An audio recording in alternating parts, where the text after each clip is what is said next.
ನಮಸ್ಕಾರ ಸ್ನೇಹಿತರೆ. ಕೃಷಿ ನಾಡು ಕರ್ನಾಟಕದ ಜೀವನಾಡಿ, ಲಕ್ಷಾಂತರ ರೈತರ ಪಾಲಿನ ಆಶಾಕಿರಣ ನಮ್ಮ ಭದ್ರಾ ಜಲಾಶಯ. ಈ ವರ್ಷದ ಮಳೆಗಾಲ ಭದ್ರಾ ಅಚ್ಚುಕಟ್ಟು ಪ್ರದೇಶದ ರೈತರ ಪಾಲಿಗೆ ನಿಜಕ್ಕೂ ಸಿಹಿ ಸುದ್ದಿಯನ್ನು ಹೊತ್ತು ತಂದಿದೆ.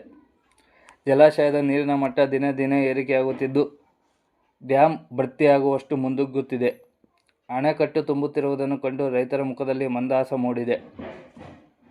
ಬನ್ನಿ ಇಂದಿನ ಭದ್ರಾ ಜಲಾಶಯದ ಇಂದಿನ ನೀರಿನ ಮಟ್ಟ ಮತ್ತು ಹಾಗೂ ಒಳ ಹರಿವಿನ ಸಂಪೂರ್ಣ ಮಾಹಿತಿಯನ್ನು ನೋಡೋಣ. ಸ್ನೇಹಿತರೆ, ಮಲೆನಾಡು ಭಾಗದಲ್ಲಿ ಹೆಚ್ಚು ಮಳೆಯಾಗುತ್ತಿದ್ದು ಒಳ ಹರಿವು ಕೂಡ ಹೆಚ್ಚಾಗಿದೆ. ಬನ್ನಿ ಡ್ಯಾಮ್ನ ನೀರಿನ ಮಟ್ಟ ಎಷ್ಟಿದೆ ನೋಡೋಣ. ಇವತ್ತು 142.8 ಅಡಿ ಇದೆ. ಒಳ ಹರಿವು 17,818 ಇದೆ. ಸ್ನೇಹಿತರೆ, ನಿನ್ನೆ 8,000 ಚಿಲ್ಲರೆ ಇತ್ತು. ಇವತ್ತು 17,818 ಇದೆ. 10,000 ಜಾಸ್ತಿ ಆಗಿದೆ ಒಳ ಹರಿವು. ಹೊರ ಹರಿವು 214 ಇದೆ. ಸ್ನೇಹಿತರೆ, ಕಳೆದ ವರ್ಷ ಈ ದಿನಕ್ಕೆ ಡ್ಯಾಮ್ 171 ಅಡಿ ಇತ್ತು.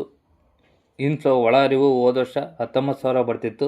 ಆಲ್ಮೋಸ್ಟ್ ಅಲ್ಲೆಲ್ಲ ಸೇಮ್ ಇದೆ. ಇವತ್ತು 17,000 ಬರ್ತಿತ್ತು, ಹೋದ ವರ್ಷ 19,000 ಬರ್ತಿತ್ತು.